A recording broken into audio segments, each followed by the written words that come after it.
Shalom, shalom, my beautiful, handsome people. It's a new day, it's a new day, it's a new dawn. The word. Oh, you know how I love the word. The word is fresh, alive, active. Yeah, it says the word is sharper than a double-edged sword. Ain't that the truth? Ain't that the truth? Okay, today we shall read from Ezekiel chapter 47, and I will read from the Message Bible. Let's get straight into the words. Ezekiel 47 from verse 1 all the way to verse 23. Now he brought me back to the entrance to the temple. I saw water pouring out from under the temple porch to the east. The temple faced east. The water poured from the south side of the temple, south of the altar. Then he took me out through the north gate and led me around the outside to the gate complex on the east. The water was gushing from under the south front of the temple. He walked to the east with a measuring tape and measured off 1,500 feet, leading me through the water that was ankle deep. He measured off another 1,500 feet, leading me through the water that was knee deep. He measured off another 1,500 feet and led me through water waist deep. He measured off another 1,500 feet. By now, it was a river over my head, water to swim in, water no one could possibly walk through. He said, "Son of man, have you had a good look?" Then he took me back to the river bank. While sitting on the bank, I noticed a lot of trees on both sides of the river. He told me, "This water flows east, descends to the Araba, and then into the sea of stagnant waters. When it empties into those waters, the sea will become fresh. Wherever the sea flows, life will flourish. Great schools of fish, because the river is turning the salt sea into fresh water. Where the river flows, life abounds. Fishermen will stand shoulder to shoulder along the shore from En-Gedi all the way north to En-Eglaim, casting their nets. The sea will teem with fish of all kinds, like the fish of the great Mediterranean. The swamps and marshes won't become fresh. They stay salty. But the river itself, on both banks, will grow fruit trees of all kinds. Their leaves won't wither, the fruit won't fail. Every month they'll bear fresh fruit because of the river from the sanctuary flows to them. The fruit will be for food and their leaves for healing." A message from God, the Master. These are the boundaries by which you are to divide up the inheritance of the land for the 12 tribes of Israel, with Joseph getting 2 parcels. It is to be divided up equally. I swore in a solemn oath to give it to your ancestors, swore that this land would be your inheritance. These are the boundaries of the land. The northern boundary runs from the great Mediterranean Sea along the Hethlon Road, where you turn off the entrance of Hamath, Zedad, Berothah, and Zibraim, which lies between the territory of Damascus and the territory of Hamath, and on to Hazoth Hatikon on the border of Haraon.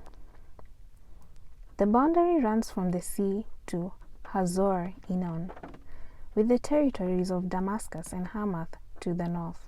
That is the northern boundary. The eastern boundary runs between Damascus and Haraon, along the Jordan between Gilead and the land of Israel, to the eastern sea as far as Tamar. This is the eastern boundary. The southern boundary runs west from Tamar to the waters of Meribah Kadesh, along the brook of Egypt, out to the great Mediterranean Sea. This is the southern boundary. The western boundary is formed by the great Mediterranean Sea, north to where the road turns east towards the entrance of Hamath. This is the western boundary. Divide up this land among the 12 tribes of Israel. Divide it up as your inheritance, and include it in the resident aliens who have made themselves at home among you, and now have children. Treat them as if they were born there, just like yourselves. They also get an inheritance among the tribes of Israel. In whatever tribe the resident alien lives, there he gets an inheritance. Decree of God the Master.